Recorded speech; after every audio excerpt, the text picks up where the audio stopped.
alrededor, desde luego. sin duda. No sé cómo lo vamos a ver esto. Por empezar a hacerlo al revés, Alex, y ya que estaba contigo, os voy a cambiar el tercio. Acaba de explotar varios artefactos en una línea ferroviaria en los Urales. Parece que el objetivo, lo digo porque si lees algunas agencias, pareciera que han sido como dos bombitas, que nada, que se han cargado un trozo de vía y ya está. Si lees otras, descubres que el objetivo en realidad era un almacén, un depósito de petróleo que había alrededor y que servía de abastecimiento a todos estos trenes que están pasando por esa zona en buena medida. Que ha sido como una especie de atentado fallido, pero que se está dando. A la vez, lo que se está dando es que cada vez más se encona la guerra en Rusia y daba la sensación de que en realidad, lo hemos hablado aquí varias veces, de que en realidad Ucrania estaba en un punto difícil en cuanto a que le faltan ayudas y cada vez llegan más misiles que les cuesta parar, digamos, con los antiaéreos a los ucranianos. Y sin embargo, ya ha salido Zelensky a decir que cree en la victoria y que hay que darle nuevas ayudas porque efectivamente esta vez sí que cree que se puede producir, de repente como intentando cambiar un giro, dando un giro a todo esto. Alex, Ezequiel, Adrián, ¿cómo veis este movimiento vosotros? Bien, vayamos por partes, empezando por esta última cuestión que comentas, que no he tenido todavía ocasión de leer y por tanto de situar en el mapa. El tema de la explosión ha salido ahora hace 20 minutos. Claro, por eso lo comento. Digo, en cualquier caso, no me sorprende toda vez que pues en las últimas semanas y en los últimos meses, de hecho, han sido notorios y en fin, muy ilustrativos pues los errores en la cadena de mando rusa a la hora de pues interceptar amenazas externas. Lo vimos, sin ir más lejos, a finales del año pasado, cuando uno de los principales buques que conformaba la flota del Mar Negro, un buque anfibio, pues fue atacado en Crimea y todo esto obligó a su vez a retirar más si cabe a la flota del Mar Negro y en fin, retirarla de lo que es la península de Sebastopol, donde tenían hasta ahora la base central hacia las zonas más continentales, ¿no? Por tanto, no me sorprende que se produzcan este tipo de actos. Los propios actos de sabotaje en territorio ruso han sido una constante en los últimos meses y creo que es parte de las armas de las que dispone Ucrania, de la misma manera que lo hace Rusia, por ejemplo, interfiriendo, hackeando la principal compañía de telecomunicaciones ucraniana, que se supo hace también cuestión de días.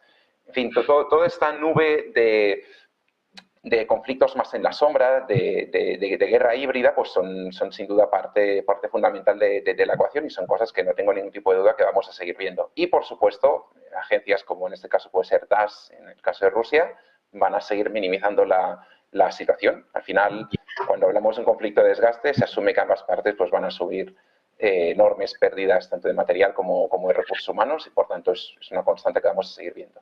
En cuanto a la percepción del conflicto, en fin, más allá de que tengamos un escenario pues, de todo enquistado sobre el terreno, sí que es verdad, con ligeros avances por parte de Rusia en zonas del Donbass, es una situación que está congelada y explícitamente hablando, porque aparte están enfrentándose a temperaturas gélidas que no ayudan a desbloquear la situación. Sí que es verdad que Rusia pues, da la impresión de que esté con una economía de guerra mucho más y mejor engrasada, entre otras cosas porque dispone de una herencia industrial soviética que le permite mantener el esfuerzo bélico, aparte de que hay una mayor posiblemente concienciación en el tejido social, mientras que Ucrania tiene la carencia de depender del exterior, ¿no? Y en este sentido, pues tanto desde la Unión Europea, con el boicot sobre todo de Hungría al plan de ayuda de 50.000 millones de euros, como desde Washington, donde tiene el azote de los republicanos que priorizan su agenda de control migratorio interno, pues se encuentra con obstáculos importantes. De hecho, el presupuesto que tenía Ucrania asignado para 2023 está expirado del todo. En ese sentido, no queda dinero en las arcas de Washington, para seguir proveyendo de armamento y municiones a los ucranianos. Y si bien no tengo duda que tanto por la parte de la Unión Europea como en Washington eventualmente van a resolver este tipo de cuestiones, sí que este tipo de ejemplos afloran rifirrafes internos crecientes, entre otras cosas porque la percepción pública hacia el conflicto se va desgastando y los propios apoyos, me da la impresión a mí, en importantes sectores de la población civil, pues también se van deteriorando, ¿no? Y seguramente como lo comentaba Ezequiel, a lo largo del año y con el ciclo electoral lo vamos a ver en las propias urnas. Por ejemplo, muy posiblemente veremos un auge de la extrema derecha en Alemania, que entre otras cosas utiliza el discurso de la guerra entre Rusia y Ucrania para azotar a Scholz, etcétera, etcétera. En Alemania hoy le están bloqueando bastantes carreteras los camioneros al gobierno, los agricultores. Ocurre también lo mismo con los polacos en la frontera de Ucrania. O sea, la parte de la agricultura, digamos que está bastante en contra. Le voy a pasar la pregunta a Ezequiel, que ya que lo hacía Alex, transmitiéndole también esa otra parte, porque decía, yo no tengo duda de que eventualmente solucionarán, decía Alex, los problemas en Europa y Estados Unidos. Yo no sé Europa, porque efectivamente da avisos de ello, pero Joe Biden no tiene tanta pinta de ir a arreglar esto antes de las elecciones, al menos, Alex, no lo sé cómo lo ve Ezequiel. José, en este momento Alemania aparece cubierta de estiércol, literalmente. Todos los accesos a las grandes ciudades, incluso muchas calles en las grandes ciudades, mi ciudad de residencia, Berlín también, presentan cortes, bloqueos llevados a cabo por los campesinos, por los productores agrícolas, con incluso el vertido de estiércol en las calles el día de ayer o el día de antes de ayer.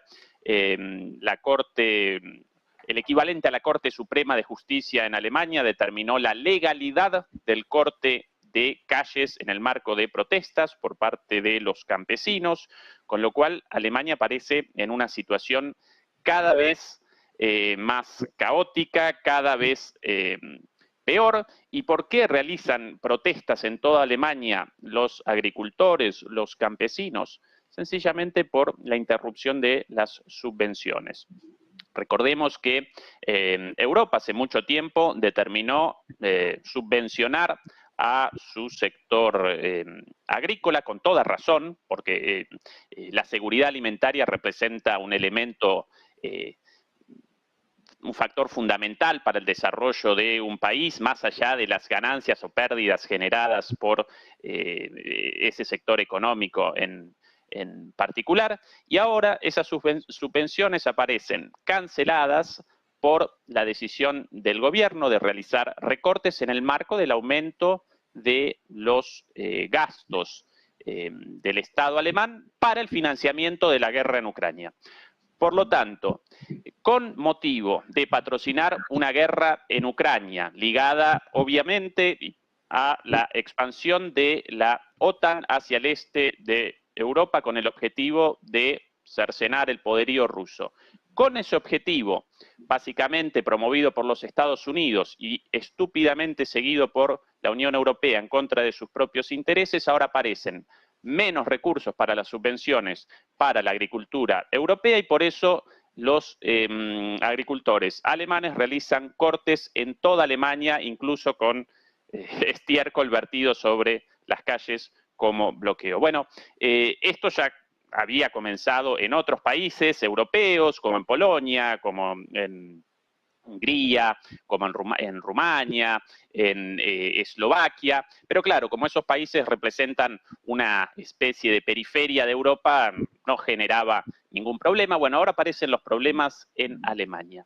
Esto tarde o temprano, Jota, desencadena un cambio, si no desencadena una explosión en Europa debido a la pasividad de sus sociedades y de sus electorados, por lo menos va a determinar un cambio en la orientación política o la orientación geopolítica de Europa, o bien a través de un auge de, por ejemplo, en Alemania, el AfD, el partido de extrema derecha, en reemplazo del gobierno de Scholz, con los menores valores de opinión positiva en décadas para un canciller, o bien porque estos propios gobiernos van a rectificar su postura debido a el descontento generalizado de sus poblaciones. Comienzo por Alemania y ahora aparecemos en Ucrania. ¿Qué va a determinar esto tarde o temprano? El fin del último apoyo aún existente para Ucrania. Estados Unidos ya abandonó el apoyo definitivamente, más allá de la cuestión de las fronteras presentada como excusa por el Partido Republicano. Biden en las encuestas aparece por el piso, al punto que determinaron los halcones menos duros retroceder en cuanto a su presencia en Medio Oriente con los portaaviones estadounidenses para un posible ataque o bien a Irán, o bien al Líbano, o bien a Siria, especulado durante mucho tiempo a partir de los atentados naturalmente condenables de Hamás contra Israel y la presencia estadounidense en ese caso. Bueno, por el bajísimo nivel de Biden en las encuestas, comienzan a retroceder por la posibilidad de una derrota a finales de año contra Trump eventualmente. Así que todos los apoyos de Ucrania parecen prácticamente interrumpidos.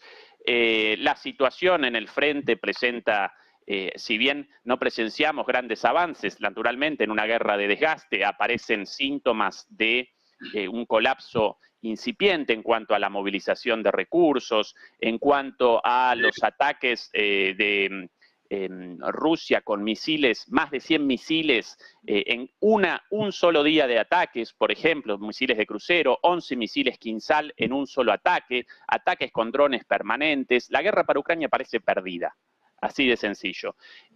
Comenzará tarde o temprano, quizás más tarde que temprano, una renegociación, no solo por los territorios ucranianos y los límites de Rusia, sino por la relación entre Occidente o la OTAN y Rusia, y en particular entre Europa y Rusia, con una reconfiguración de los acuerdos de seguridad. Esto lo vamos a presenciar o bien en 2024 o bien en 2025, pero ese representa el final cantado de este conflicto, y cantado no solo de ahora, cuando ya aparecen síntomas evidentes de esto, sino cantado desde el principio, porque de ninguna manera Ucrania presentaba posibilidades reales, aún con el apoyo de la OTAN, de victoria ante Rusia sin la participación directa de Estados Unidos con tropas en el territorio. Eso le iba a decir, con el apoyo de la OTAN no lo sé, pero como entrar a la OTAN en tropas ya era otra película, efectivamente.